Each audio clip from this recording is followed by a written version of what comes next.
बुद्धिदाता मनमंगल श्री गजानन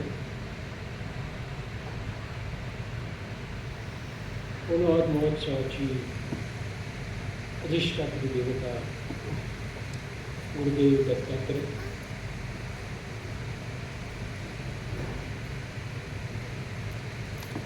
पूर्णवादाचार्य विद्वद्रत्न जीवन सम्राट जगद्गुरु परम पूज्य डॉक्टर रामचंद्र महाराज पाटणकर,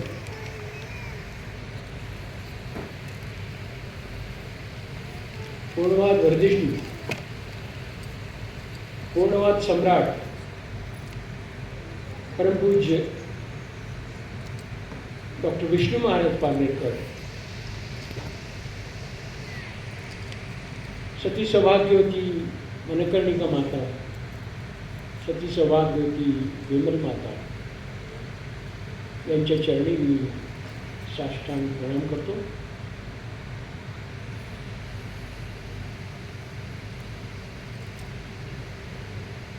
गुरुसेवा मंडळाचे सन्माननीय अध्यक्ष पूर्णाचार्य आदरणीय गुणेशदादा पाडळकर, पूर्णवाद महोत्सव समितीचे कार्याध्यक्ष आदरणीय डॉक्टर लक्ष्मीकांत दादा पाडळकर, मोक्षश्री विभावरीताई,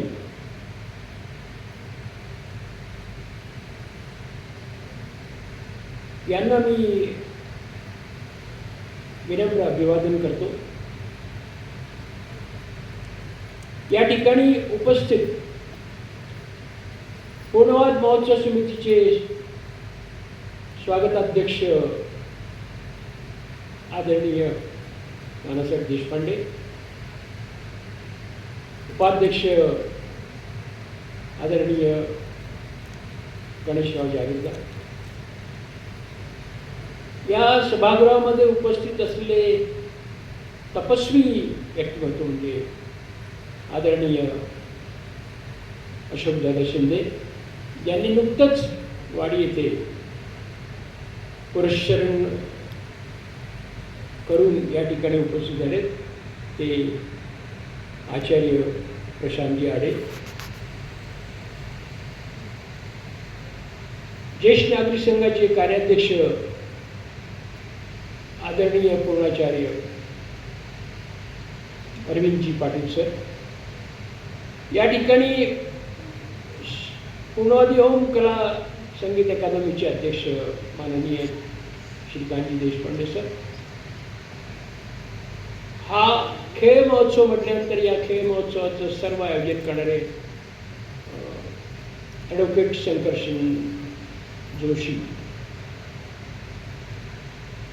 माझे सन्मित्र आणि जे सुद्धा एक पुरस्चरण करून आता सध्या पुणे जीवन कला मंडळाचे अध्यक्ष असलेले माझे सन्मित्र रणजित सिंग सिसोदिया, या ठिकाणी उपस्थित असलेले सर्व बंधूंनो आणि माता भगिनींनो, आपल्या सर्वांना मी अभिवादन करतो.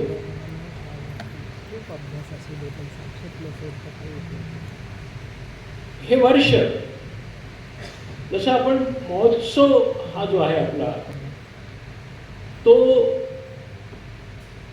पूर्णवाद महोत्सव 73वा, ज्याला आपण खेल महोत्सव अशा पद्धतीचं नामाभिधान दिलेलं आहे.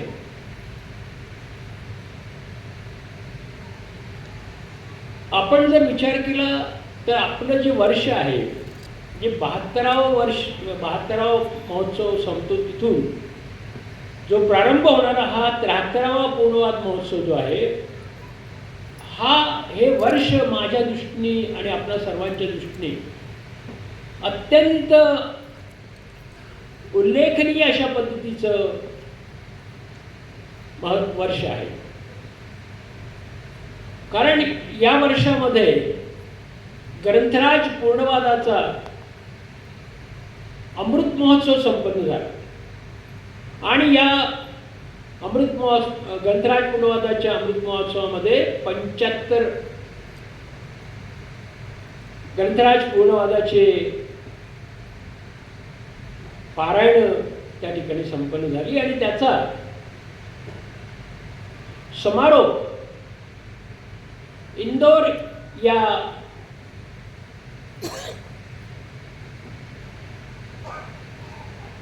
अहिल्यादेवी होळकर यांच्या पवित्र स्मृती स्थळामध्ये या महोत्सवाचा समारोप समारंभ संपन्न झाला आणि त्या ठिकाणी आम्हाला परमपूज्य पूर्णवाद सम्राट डॉक्टर विष्णू महाराज पारनेरकर यांच्या अमृतवाणीचा लाभ आम्हाला होऊन आम्ही त्या ठिकाणी पावन झालो. हा जो समारोप ग्रंथराज पूर्णवादाचा अमृत महोत्सवाचा समारंभ जो गुरुसेवा मंडळाचे सन्माननीय अध्यक्ष आदरणीय गुणेशदादा पारनेरकर यांच्या नेतृत्वाखाली आणि त्यांच्या सर्व टीमच्या माध्यमातून अत्यंत भव्य दिव्य अशा रीतीने तो संपन्न झाला. हे या वर्षाचं एक मानबिंदू असलेलं उपक्रम, समारंभ, एक समारोह. तद्वतच यावर्षी ओम पूर्णवाद कला अकादमीच्या संगीत कला अकादमीच्या माध्यमातून आदरणीय डॉक्टर सौ संगीता बहिणी यांच्या नेतृत्वाखाली आणि मार्गदर्शनाखाली परभणी येथे एक अशा पद्धतीचं संगीत संमेलन, संगीत अधिवेशन संपन्न झालं की ज्याच्यातून विश्व संगीत संमेलनाची संकल्पना या ठिकाणी आपल्या समोर आलेली आहे.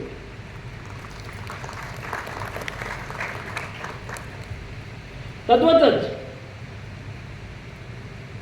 यावर्षी नवी मुंबई येथे पॉलिटिकल सायन्स अकॅडमीच्या माध्यमातून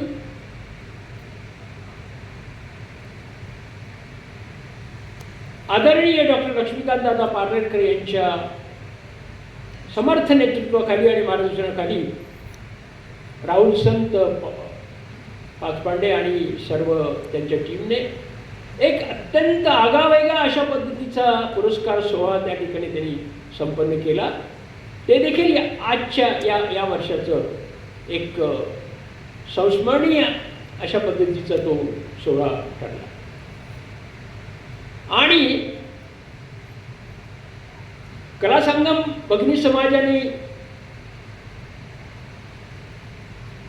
या ठिकाणी अंदमान निकोबार येथे जो समारोह संपन्न केला तो देखील त्याच्या अध्यक्षा आदरणीय मोक्षश्री विभावरीताई यांच्या मार्गदर्शनाखाली, नेतृत्वाखाली तो समारोह संपन्न झाला. आणि या वर्षातच आपण पाहिलं आहे की श्री क्षेत्र पंढरपूर येथे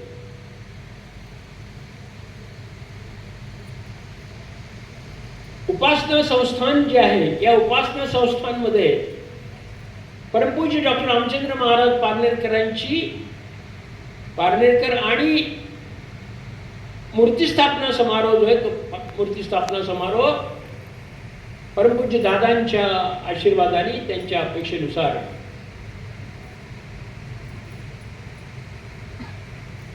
आदरणीय डॉक्टर लक्ष्मीकांत दादा पारनेरकर यांच्या नेतृत्वाखाली तो देखील अत्यंत भव्य दिव्य अशा पद्धतीने तो संपन्न झाला. अशा रीतीने हे जे 5 ज्याला आपण आजच्या भाषेमध्ये मेगा इव्हेंट्स या वर्षामध्ये संपन्न झाले.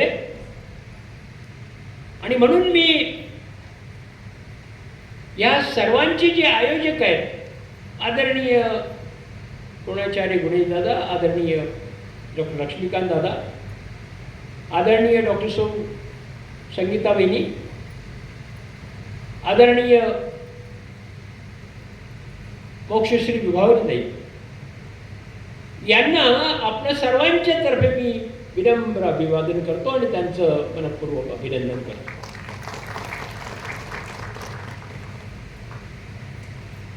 या जो आपला उपासना संस्थान पंढरपूरच्या तिथे जो मूर्तिस्थापना समारोह संपन्न झाला, या मूर्तिस्थापना समारोहाचं फलित म्हणून की काय, परंतु दादांच्या आशीर्वादाने आपल्या उत्सवाच्या आधी आदरणीय लक्ष्मीकांतदादा पारनेरकर यांचं ओविबद्ध चरित्र ग्रंथावर एक प्रासादिक असं निरूपण या ठिकाणी संपन्न झालं. हा त्यांनी केलेल्या परिश्रमाचा हे प्रतिफल म्हणून या पद्धतीने त्यांना तो पहिल्यांदा प्रासादिक ओविबद्ध चरित्र ग्रंथावर त्यांना प्रासादिक निरूपण करण्याची जी संधी मिळाली आणि त्यानंतर प्रासादिक ओविबद्ध चरित्र ग्रंथाचं जे पारायण झालं, त्या पारायणाचं फळ म्हणून हा जो फलमहोत्सव जो आहे तो या ठिकाणी या पद्धतीने आपण अत्यंत तोही भव्य दिव्य पद्धतीने संपन्न झालेला आपण सगळ्यांनी अनुभवलेला आहे आणि अनुभवतो आहोत. या आदरणीय डॉक्टर लक्ष्मीकांतदादा पारनेरकर यांचं जे प्रासादिक निरूपण झालं, या निरूपणामध्ये त्यांनी परमपूज्य डॉक्टर विष्णू महाराज पारनेरकर यांच्या जीवनाच्या विविध पैलूंवर आणि त्यांच्या गुणवैशिष्ट्यांवर एक अत्यंत भावपूर्णरित्या अशा पद्धतीने त्यांनी प्रकाश त्या ठिकाणी टाकला आणि आम्हा सर्व उपस्थितांच्या मनामध्ये जे नवीन असतील त्यांच्यामध्ये त्यांनी एक भावजागृती निर्माण केली, जे काही दिवस येऊन त्या ठिकाणी त्यांच्यामध्ये भाव वृद्धिंगत केला आणि जे आम्ही जुने आहोत त्यांच्यामध्ये भाव दृढ केला. अशा पद्धतीचा तो जो त्यांच्या प्रासादिक निरूपणाचा परिणाम आम्ही या ठिकाणी अनुभवला आहे. आणि हे जे तप आहे या सगळ्यांनी केलेलं, या सगळ्यांनी केलेल्या तपाचा हा फलमहोत्सव आपण जो आहे, या फलमहोत्सवाची जी सुरुवात आहे ती पहिल्या दिवशी आपण पाहिले की मॅरेथॉन वॉक म्हणू आपण त्याला, रन म्हणण्यापेक्षा मॅरेथॉन वॉकनी परमपूज्य भाऊंच्या महाराज बागेपर्यंत आपण सर्व आबाल वृद्ध सगळ्यांनी आपण त्यामध्ये सहभागी होऊन तो आनंद घेतला आणि जणू काही त्या मॅरेथॉन वॉकमध्ये सहभागी होण्यासाठी आमच्या त्या परमपूज्य सद्गुरूंच्या आशीर्वादाने आमच्यामध्ये एक चैतन्य निर्माण झालं की ज्याच्यामुळे हा 7 दिवसाचा हा उत्सव आम्ही त्याचा आनंद आणि त्याचा हे घेऊ शकलो. या मॅरेथॉन वॉकच्या त्या ठिकाणी महाराज बागेमध्ये आपल्याला एक सुंदर अनुभूती आपल्याला आली की जे थीम सॉन्ग ज्याला म्हणतो आपण, थीम सॉन्ग, हे थीम सॉन्ग खेल महोत्सव हे जे थीम सॉन्ग आहे, हे थीम सॉन्ग आपल्या सर्वांमध्ये या ठिकाणी प्रत्येक वेळेला ते थीम सॉन्ग या ठिकाणी ज्यावेळेला आपण ऐकत होतो त्यावेळेला ते थीम सॉन्ग ज्यांनी लिहिलं, शब्दबद्ध केलं आणि ज्यांनी संगीतबद्ध केलं ते आदरणीय प्रसादजी हिंगे आणि सौ अश्विनी हिंगे यांचं मनपूर्वक अभिनंदन केलं पाहिजे. कारण त्या थीम सॉन्ग म्हणजे हे जे थीम सॉन्ग आहे, हे थीम सॉन्ग मला वाटतं वैश्विक पूर्णवाद परिवारामध्ये एक चैतन्य, एक उत्साह या पद्धतीचं निर्माण आणि एक उद्बोधक अशा पद्धतीचं गीत या ठिकाणी आणि ते कायमस्वरूपी लक्षात राहील अशा पद्धतीचं ते थीम सॉन्ग या कलाकारांनी प्रसादजी हिंगे, सौ अश्विनी हिंगे आणि त्यामध्ये सहभागी असणाऱ्या सर्व कलाकारांनी एक आगवेगळं अशा पद्धतीचं वातावरण या 73व्या खेल महोत्सवाच्या पूर्वसंध्येला निर्माण केल्यामुळे आम्ही ते वातावरण आजपर्यंत, मी तरी आजपर्यंत तो जो उत्साह, ते जे चैतन्य आहे या ठिकाणी अनुभवतोय. आणि ज्या वेळेला ते थीम सॉन्ग पुन्हा वाजवलं जातं त्यावेळेला ते जे एक रिदम आहे त्या थीम सॉंगचा, ते रिदम आमच्या शरीरामध्ये एक प्रकारचं नाद निर्माण करतं आणि आम्ही त्या ठिकाणी त्या थीम सॉंगच्या पद्धतीने त्या ठिकाणी त्या नादावर आम्ही डोलायला लागतो. अशा पद्धतीचा प्रभाव. अर्थात या उत्सवामध्ये जे जे कार्यक्रम संपन्न झाले तेही त्या पद्धतीने जे जे जे समूहगीत, समूह नृत्य, नाटिका या सगळ्यांमध्ये त्या त्या कलाकारांनी अत्यंत अभिजात पद्धतीने आपल्या कला त्या ठिकाणी सादर केल्या आहेत. आपण पाहिलं आपला जो अवॉर्ड सेरेमनी आहे, त्या अवॉर्ड सेरेमनीमध्ये सुद्धा जे गीत, समूह गीत सादर केलं, समूह नृत्य सादर केलं, समूह नाटिका जी सादर केली ती, आणि त्या विशेष म्हणजे त्या अवॉर्ड सेरेमनीचं जे सूत्रसंचालन आहे ते आपले युवा नेते ॲडव्होकेट भाग्यदादा पारनेरकर आणि पूर्णकन्या प्रतिष्ठानच्या कार्याध्यक्षा कुमारी शिवानी दिदी यांनी त्याचं सूत्रसंचालन केलं. मी या ठिकाणी हा उल्लेख करण्याचा हेतू हा आहे की हा संकेत आहे की ही सूत्र या युवा पिढीकडे आता पूर्णवत करायची जाणार आहेत आणि ते जे त्यांच्याकडे कार्यचं सूत्र ज्यांच्याकडे ते समर्थपणे करण्याची त्यांची ही तयारी सुरू झालेली आहे, याचा तो प्रारंभ आहे असं या पद्धतीने मी आपल्याला म्हणजे मी त्याच्याकडे पाहतो या पद्धतीने. आणि अशा पद्धतीने सारे कार्यक्रम, सारे जे आपण म्हणू की जे जे या ठिकाणी सत्र झाली आहेत ती सगळी सत्र जी आहेत, आपण काल संजगिरी साहेबांचं आपण सुंदर अशा पद्धतीचं मार्गदर्शन आपण या ठिकाणी अनुभवलं. त्याच पद्धतीने आणि हे सगळे खेळ देखील दुपारच्या सत्रामध्ये त्या ठिकाणी खेळले गेले आणि याच्यामध्ये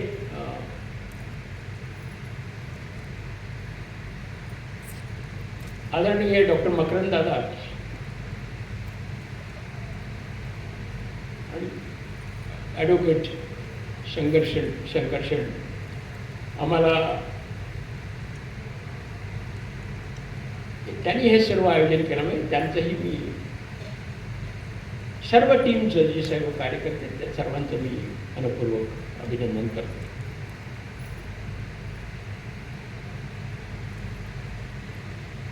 परमपूज्य दादांनी हा जो ही जी थीम आपण म्हणतो खेल महोत्सव, या खेल महोत्सवाचा जो बीजारोपण आहे, आपल्याला थोडं मागे जाऊन जर पाहिजे म्हटलं तर ह्याचं बीजारोपण परमपूज्य डॉक्टर रामचंद्र महाराजांनी पारनेर येथे केलं की आपल्या परिवारामध्ये जे काही युवक आहेत, युवती आहेत, त्यांनी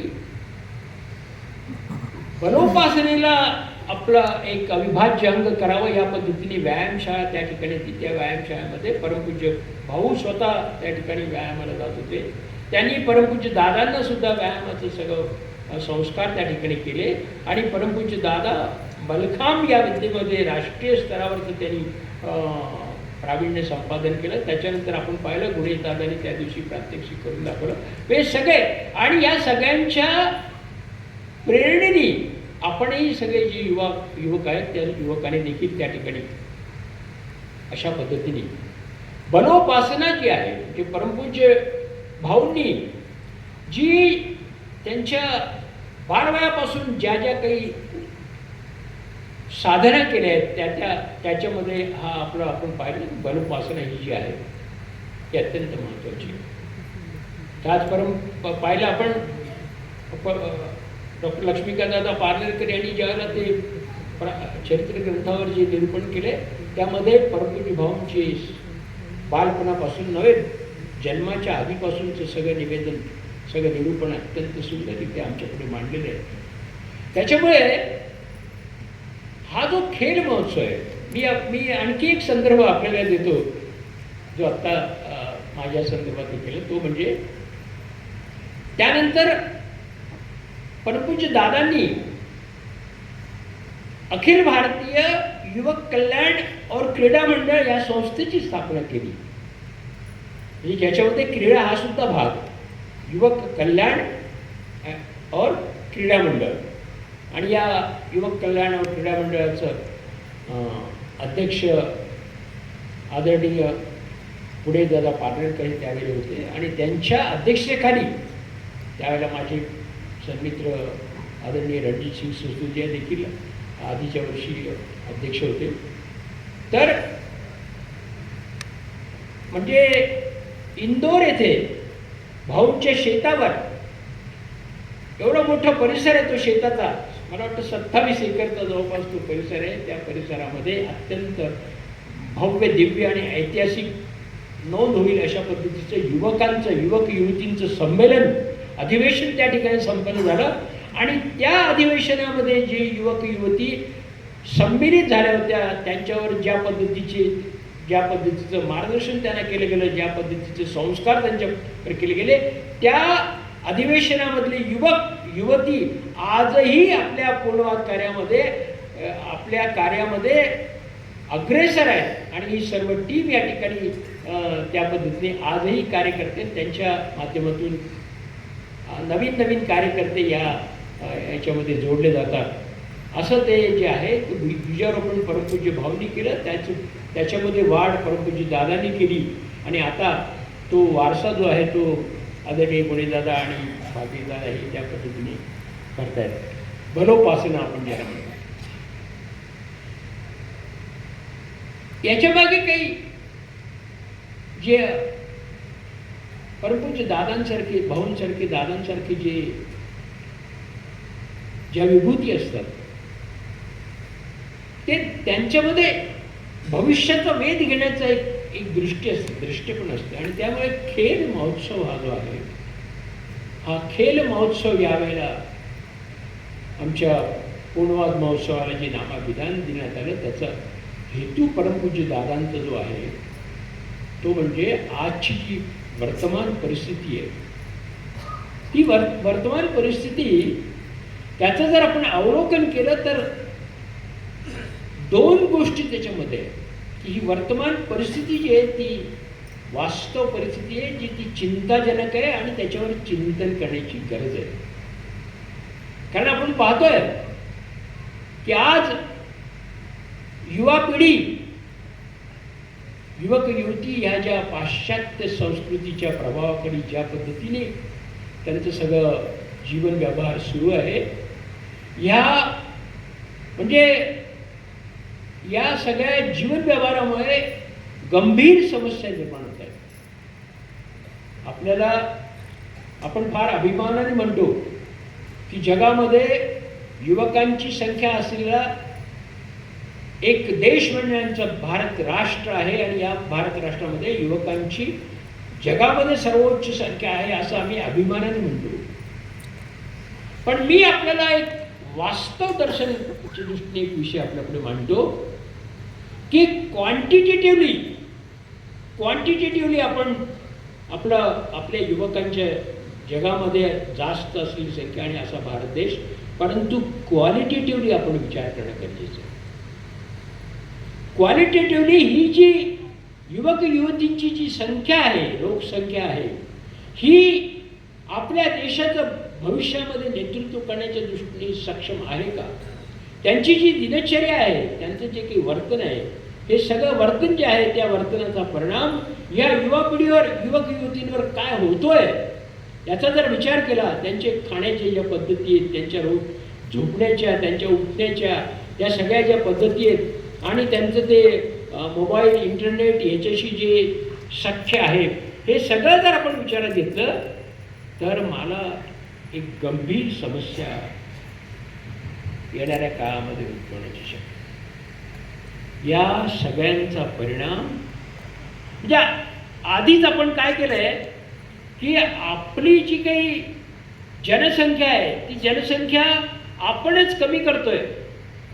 म्हणजे पूर्वी समजा आता मी आहे तर आम्ही 7 भाऊ बहिणी होतो, म्हणजे त्या काळची गोष्ट. त्याच्यानंतर समजा 4 भाऊ बहिणी असतील, त्याच्यानंतर हम दो हमारे 2 झालं, त्याच्यानंतर हम दो हमारा 1 आणि त्यानंतर हम दो सिर्फ. आणि त्याही समजा जे कोणी हम दो हमारा 1 या तो जो युवक किंवा युवती आहे त्या युवतीचं हे जी काही जीवन व्यवहार आहे, ज्या पद्धतीचं खाणंपिणं आहे, ज्या पद्धतीचं वागणं आहे, ज्या पद्धतीने झोपणं आहे, हे सगळं जर पाहिलं तर पुढे या युवकांमध्ये ही जी प्रजनन क्षमता आहे, त्यांचं जे आरोग्य आहे, त्यांची जी प्रजनन क्षमता आहे, ती प्रजनन क्षमता जर चिंताजनक गोष्ट आहे. आणि मग आपली जी जनसंख्या आहे ती जनसंख्या याच्या पुढे वाढत जाईल का कमी होत जाईल, आणि आपल्या सापेक्षत्वात इतर जी जनसंख्या आहे ती कमी होत जाईल का वाढत जाईल, हा तुलनात्मक अभ्यास करण्याची खूप नितांत म्हणून मी चिंता आणि चिंता फार गंभीर आहे आणि त्यावर चिंतन करण्याची गरज आहे. आणि त्या संदर्भात तो ही जी परिस्थिती आहे, ही वास्तव, या वास्तवाच्या सापेक्षत्वात परमपूज्य दादांनी हा खेळ महोत्सव जो आहे तो आपल्याकडे ठेवला आहे की आपल्याला स्वतःला आपल्या म्हणजे अगदी जे आपले वृद्ध आहेत, आपल्या घरातले आदरणीय ज्येष्ठ आहेत, या ज्येष्ठांपासून तर आईवडील जे आहेत ते, आणि त्याच्यापासून जी युवक युवती, या सगळ्यांनी आता बलोपासनेचा आश्रय घेण्याची खूप गरज आहे, खूप गरज आहे. तुम्ही पहा, आपण जर विचार केला, आज भारतामध्ये युवकांच्या मध्ये हृदयविकाराची जी काही समस्या आहे, ही समस्या कशा पद्धतीने वाढते. आपण पाहतो की आपल्या देशामध्ये डायबेटिक पेशंट्स जे आहेत, युवक आणि युवतींमध्ये त्यांची डायबेटिक पेशंटची संख्या कशा पद्धतीने वाढते. आपल्या देशामध्ये डोळ्यांचे आजार असलेल्या युवक युवतींची संख्या कशा पद्धतीने वाढते. अशा सर्व प्रकारची जी काही व्याधी आहे, या व्याधींमध्ये युवकांचं जे प्रमाण आहे ते वाढतं आहे. आणि ही जी अवस्था आहे अत्यंत चिंताजनक आहे. आणि म्हणून आपल्याला याच्यावर, आणि यासाठी राष्ट्राने याच्यावर विचार करणं गरजेचं आहे. कारण राष्ट्राला मार्गदर्शक अशा पद्धतीचं तत्वज्ञान आणि तशा पद्धतीचं कार्य परमपूज्य जीवनसम्राट डॉक्टर पारनेरकर महाराज, रामचंद्र महाराजांनी आपल्या पुढे करून ठेवलेलं आहे. हे मार्गदर्शक आहे. परमपूज्य डॉक्टर, आता मी भाऊ हा शब्द वापरेन, परमपूज्य भाऊंनी माणूस घडवण्याचं जे कार्य आहे ते जगात सर्वश्रेष्ठ काम, जगात सर्वश्रेष्ठ. कारण जगामध्ये सर्व प्रकारचे प्रयत्न होत आहेत, सर्व विज्ञान वाढत आहे, आर्थिक परिस्थिती वाढत असेल, सगळं म्हणजे ज्याला आपण रिसोर्सेस म्हणतो, हे रिसोर्सेस वाढत असतील आणि औद्योगिक आर्थिक विकास होत असेल, परंतु माणूस नावाचा जो घटक आहे तो त्याचा विकास न होता, म्हणजे आपले शब्द जर वापरायचे असले तर त्याची उन्नती न होता त्याची अवनती होते.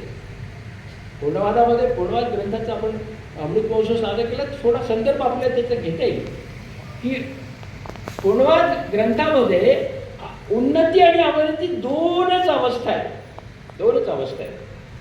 आणि यामध्ये उन्नतीच्या दिशेने चालणाऱ्यांची संख्या, जनसंख्या, आणि अवनतीच्या दृष्टीने चालणाऱ्यांची जनसंख्या देशामध्ये, मला असं वाटतं की 5%, म्हणजे मी कदाचित थोडं निगेटिव्हिटी असेल एखादी, पण 5% हे उन्नतीच्या दिशेने जाणारे आहेत आणि 95% लोक अवनतीच्या दिशेने जाणारे. ही पुन्हा अत्यंत भयानक अशी चिंताजनक परिस्थिती आहे.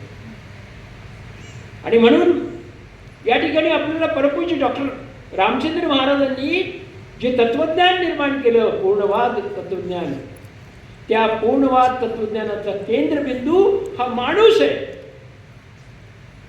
जी या आधीची तत्वज्ञान जी प्रकाशित झाली, जे आपण जर असं विचार करू की ज्ञानोपासना मायावादाचा जो विषय, त्या तत्वज्ञानाने